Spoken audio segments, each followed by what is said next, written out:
இந்த ஆபரேஷன் சிந்தூர் இன்னும் தொடர்ந்து கொண்டிருக்கிறது என்று ராஜ்நாத் சிங் ஐயா சொன்னது போல, பிரதமர் ஐயா சொன்னது போல, மற்ற முப்படை தளபதிகளும் சொன்னது போல இது இன்னும் கண்டினியூ ஆகிட்டு இருக்கு. நேராக இல்லை, மறைமுகமாக டிப்ளமேட்டிக்காக போயிட்டு இருக்கு, ராஜதந்திரமாக போயிட்டு இருக்கு. இப்போ ஃபோன் கால்ஸ் பேசுறது, அந்த நாட்டு தலைவரை கன்வின்ஸ் பண்றது, இந்த நாட்டு தலைவரை கன்வின்ஸ் பண்றது. ஒரு நாட்டை வந்து தாக்கி அழிப்பது என்பதும் ஒன்றுதான், அந்த நாட்டை ஃபீல் பண்ண வச்சு திருத்துறதும் ஒண்ணுதான். ஐசோலேட் பண்றதுன்னு இதுக்கு பேர். காரணம் என்னன்னா, இப்போ ஒருத்தனை தாக்கணும்னு முடிவு பண்ணிட்டீங்கன்னா அவனை தாக்குனா யாரெல்லாம் சப்போர்ட்டுக்கு வருவாங்கன்றதை தெரிஞ்சுக்கணும்.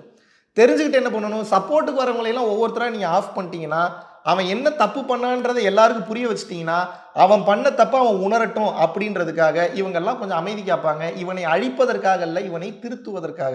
இப்போ அதைத்தான் வந்து இந்தியா வந்து டிப்ளமேட்டிக்காக பண்ணிட்டு இருக்காங்க.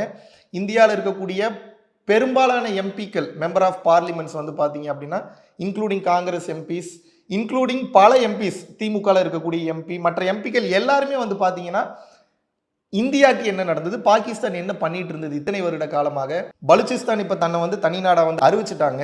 அப்போ அது உலக நாடுகள் சபைக்கு போகும்போது, ஐக்கிய நாடுகள் சபைக்கு போகும்போது, சரி அவங்க விருப்பப்பட்டது போலவே தனி நாடாக வாழட்டும் என்று அவங்க அப்ரூவ் பண்ணிட்டாங்கன்னா தனி நாடாக வந்துவிடும். இப்போ அதை நோக்கி தான் வந்து போயிட்டு இருக்கு.